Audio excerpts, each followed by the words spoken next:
Hi folks, Canadian Prepper here. So it's an honor today to have as a guest on the channel Professor Emeritus at the University of Arizona, retired since 2009, has written numerous books, Guy McPherson, who is an evolutionary biologist. So now it should be known that Guy was not paid anything to do this interview. He volunteered to do it for free.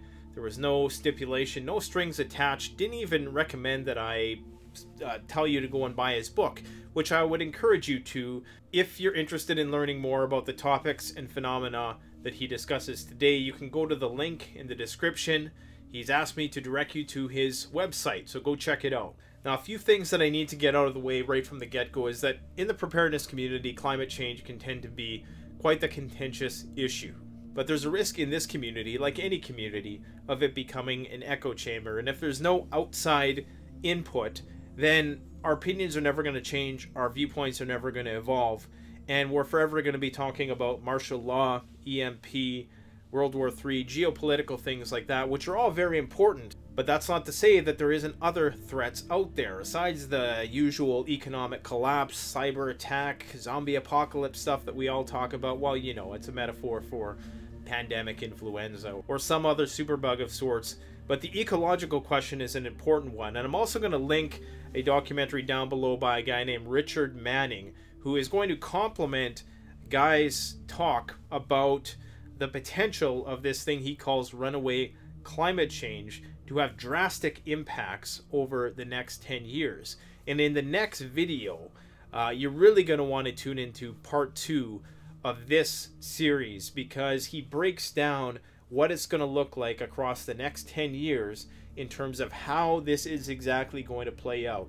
And I just found it fascinating how he explained it and how he linked it all to agriculture, how it's all about whether or not we can continue to produce the amount of staple foods in order to sustain the population. Once our ability to do that is somehow compromised, that's when you're going to start to see the cascading and expeditious collapse of civilization as we know it. And lastly, although I'm somewhat skeptical of some of Guy's specific predictions about the near future, I take it with a grain of salt, because I think the alarmism is justified, even if his predictions of global warming don't come to pass. There are more than enough ecological threats aside that looming over our heads that are worth preparing for in the future. So even if you disagree with what he's saying, this should not overshadow the fact that we are haphazardly partaking in monocultural practices, genetically modified practices, deforestation, the contamination of waterways, pollution, the reduction of biodiversity, the biomagnification of toxins in the foods that we eat, and our increasing reliance on technology to maintain this facade of civilization. So don't throw the baby out with the bathwater. If you disagree with what Guy has to say, don't dislike the video. Put a counter argument within the comment section. That's what it's there for. So without further ado, let's get to this interview, and don't forget to stick around for part 2, because it's by far and away one of the most thought-provoking interviews that I've done on this channel. Enjoy.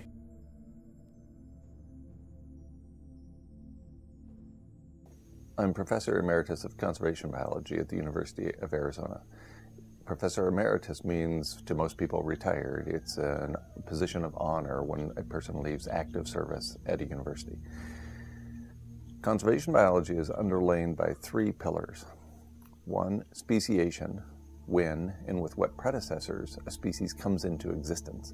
For example, Homo sapiens came into existence about 300,000 years ago, and the predecessors included a handful or more of other species in the genus Homo, or the great apes. The second pillar of conservation biology, after speciation, is extinction. Extinction is the time and conditions under which a species disappeared, the last individual of a species. For example, the passenger pigeon and the Carolina parakeet both went extinct in the Cincinnati Zoo, when the last individual of each of those species died in the early 1900s. The conditions under which they went extinct were lack of habitat. Habitat is the third pillar underlying conservation biology. Habitat is the location and conditions under which a species is typically found to live and grow. Considering, for example, one of the examples of the great apes, the currently extant species of Homo sapiens, that's us. And we depend upon a certain set of environmental conditions to persist. Those conditions include the ability to produce food, the ability to have access to clean water, the ability to have access to clean air to breathe, and typically the means by which we maintain our body temperature at approximately 98.6 degrees Fahrenheit. So those conditions, while they seem simple and straightforward, after all, we're so clever, we can produce those conditions using air conditioning and heat and so on.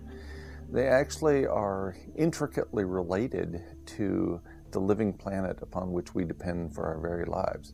Without the ability to grow food, without an enormous number of other species doing things like cleaning our water and pollinating our plants and ensuring a relatively healthy soil, we don't persist long. And so habitat for us, for Homo sapiens, is found here on Earth. It is not found in the International Space Station. We can live there for a time, but in so doing, we depend upon conditions found here on Earth, the food, for example, produced here on Earth. Same thing with living in nuclear submarines. Sure, humans can persist for a while in a nuclear submarine or a bunker, but the conditions or the specific characteristics of the site, if they don't include the ability to grow food, if they don't include the ability to filter the water supply more or less indefinitely, then humans do not persist there. So we can't really consider as habitat for Homo sapiens bunkers or the International Space Station or nuclear submarines and so on. We have to have the ability to produce those conditions necessary for life, including human life. I currently live on a homestead in western Belize.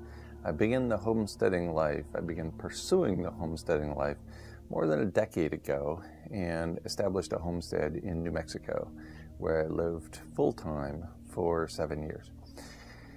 I began that process thinking that it would extend my life. So that's why I began pursuing a life outside of the city, and creating that New Mexican homestead is so that I could extend my life and that of other people near me. And I became addicted to that way of life. I came to very much appreciate the homesteader's life, in which one takes pretty much full responsibility for themselves in growing their food, in ensuring the water supply, in creating a human community that one becomes part of, and so forth. So whereas I began the homesteading life out of a desire to extend my run on the planet, I now pursue the homesteading life because of other reasons that are rooted in emotions, I guess you might say.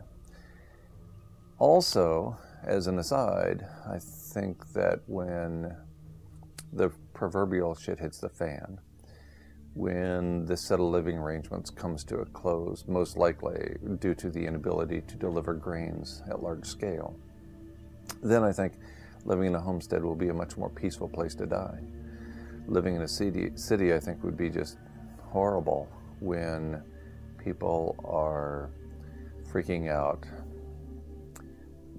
failing to understand what's going on around them, and therefore acting with this sort of entitlement for which first world people have become known, and to which the privileges to which they've become accustomed. So I would much rather live on these 57 acres in western Belize than in a city of more than 1 million people, such as Tucson, Arizona, where I lived for many years, for example. So at this point, I pursue the homesteading life for different reasons than I did in the beginning. I think all of them are valid. I'm not sure all of them are equally valid anymore.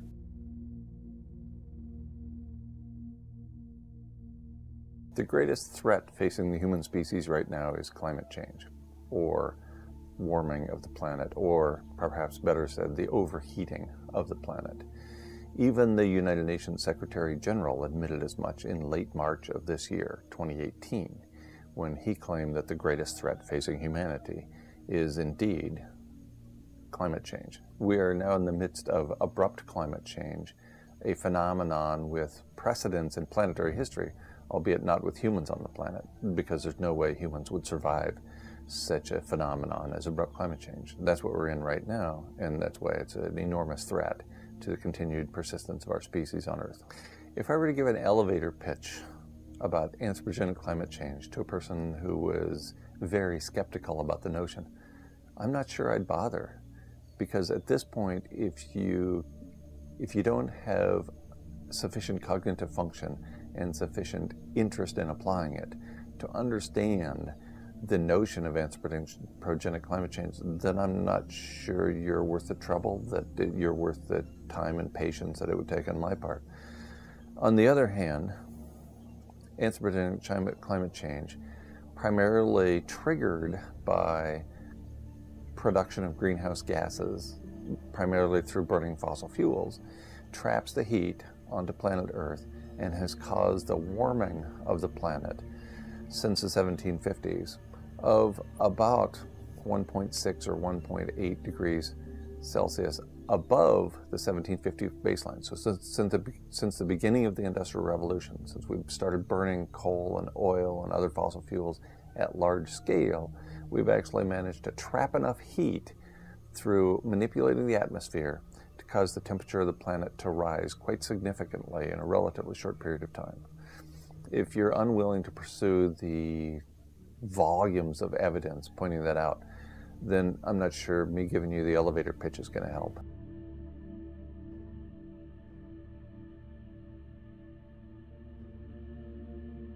Anthropogenic climate change is one thing, and the evidence is overwhelming, which is why I try to not spend a lot of time convincing people who cannot be convinced of the notion of anthropogenic climate change. We're now in the midst of what some people call runaway climate change, what I call abrupt, irreversible climate change. The key features here are abrupt. It's happening so quickly with respect to life on Earth that our species and many others will not be able to, quote, keep up. We will not be able to adapt to the rapid rise in global average temperature. It's called irreversible because it's irreversible. It seems there's nothing we can do at this point to turn this thing around. It's not as if we can, for example, stop burning fossil fuels. Interestingly, civilization itself is a heat engine. No matter how we power civilization, solar panels, wind turbines, whatever, civilization itself is a heat engine. And paradoxically, if we turn off civilization, the heating occurs even faster. And that's because of a process called global dimming that we'll get into shortly. The key features here are we are in the midst of abrupt, irreversible climate change. The abruptness is unprecedented in planetary history, as is the release of greenhouse gases into the atmosphere. We are burning fossil fuels and thereby increasing the amount of greenhouse gases in the atmosphere an order of magnitude faster than has occurred any time in planetary history. As you might expect, the increase in global average temperature of the planet is occurring at about an order of magnitude faster than it has any time in planetary history. So we are on par to exceed the phenomenon known as the Great Dying, when some 252 million years ago, more than 90% of the species on the planet went extinct over a relatively short period of time.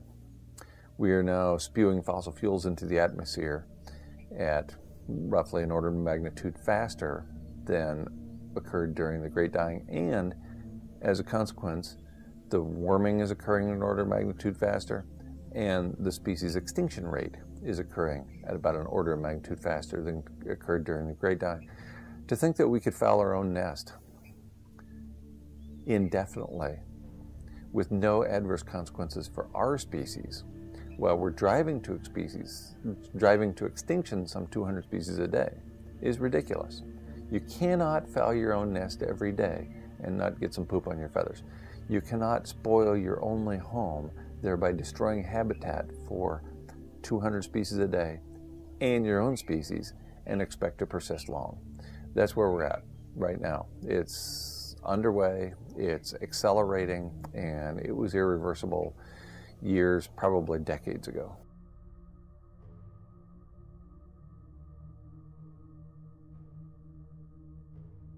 As a consequence of anthropogenic climate change initially, and what it triggered now, abrupt irreversible climate change, I suspect there will be no habitat for Homo sapiens, for most of us our favorite species, on the planet within a year or two. A paper in the referee journal literature, a very conservative source for any information, in the annual review of Earth and Planetary Sciences from 2012, projected an ice-free Arctic Ocean in 2016, plus or minus 3 years. I'm stunned we've made it this long. And once we have an ice-free Arctic, very quickly thereafter, we will lose habitat for Homo sapiens here on Earth. The Arctic is the planetary air conditioner. When we get rid of all of that ice, the heating of the planet will ensue very, very rapidly. The president of Finland has been going around the planet warning people repeatedly over the course of the last 8 months or so that if we lose the ice in the Arctic, we lose habitat for Homo sapiens. It's never coming back. Once we lose habitat for Homo sapiens, we lose the ability to support civilization. Every civilization, including the current one, is characterized by the ability to grow, store, and distribute grains at scale.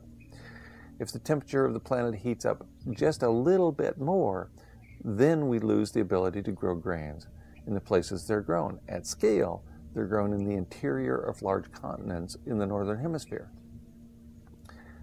Once we lose the ability to grow grains at large scale, and we're on the verge of that right now, then very quickly thereafter, we lose the ability to have habitat for our own species.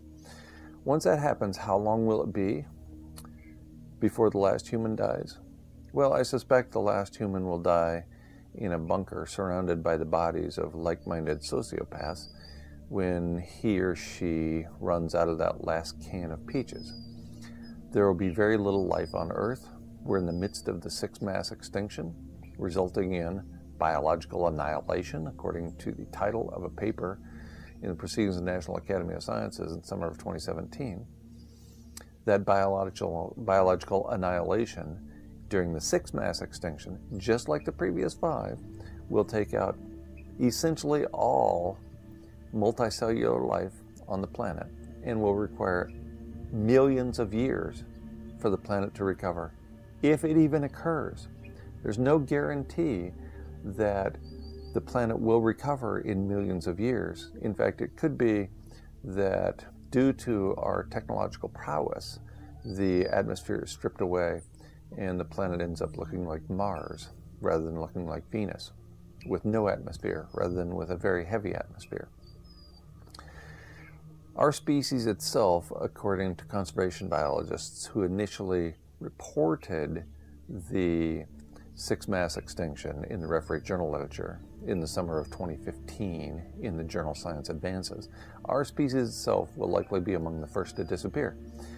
Now that turns out to be incorrect because we've been driving to extinction some 150 to 200 species a day for many years now.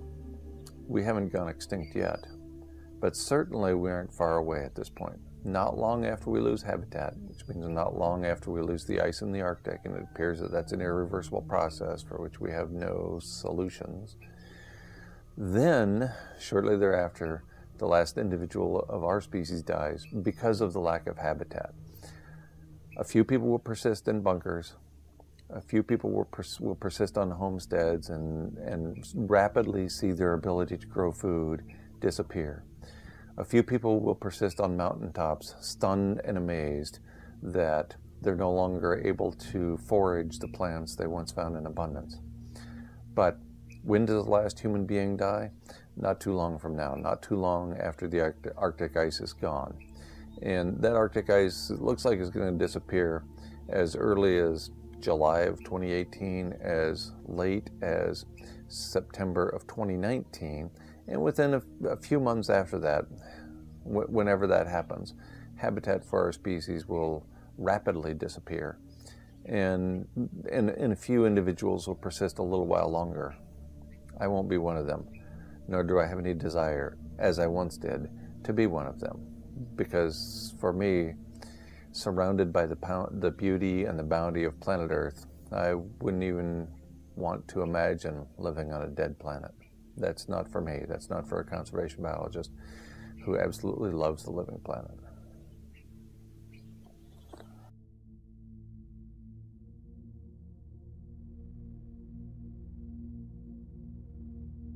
I'm often asked, why? Why do I continue to do this? Why do I continue to, and frequently the question, which is framed as an accusation, includes a modifier like, why do you continue to do this, you fear-mongering asshole? Why are you scaring people? And my response is something like this. Is your medical doctor a fear-mongering asshole when he informs you that you have stage 4 cancer? I'm a teacher. It's not how I get paid. It used to be how I got paid, but I haven't received a paycheck since May of 2009. And if you think books are a good way of making money, then you haven't had the slightest interaction with the publishing industry. And never mind that all of my recent book publishers have declared bankruptcy.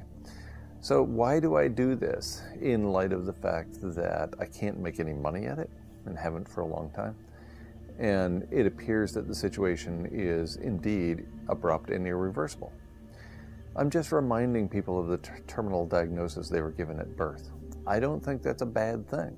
I think to remind people to live with urgency in light of the near-term lack of habitat for our species, and therefore the extinction of Homo sapiens, the wise ape, doubly proclaimed by the wise ape. I don't think that's a bad thing. Telling people that they have destroyed their own habitat, and therefore, as a consequence, they, like all other species on the planet, are going to go extinct. Is that such a bad thing? It's bad news for us as individuals that we're going to die, but you've known that since you were, what, 5, 10, 12 years old? Yes, we generally interpret that as bad news. On the other hand, perhaps it will allow you to live with urgency. Perhaps once you realize that death is always over your left shoulder, you will start doing the things that you love to do. Perhaps you'll even pursue right action and improve the lives of the people around you. Perhaps. That's why I do what I do. I'm here to inform. I'm not here to scare. As preppers know, it is better to be prepared than to be scared. That applies whether you're trying to extend your life or whether you're coming to grips with your own death. Preparation is important. How you pursue it is up to you. I give a little advice here and there, but for the most part, those are individual decisions that lead to individual actions. I do what I do because I'm a teacher and because people deserve to know. That's enough.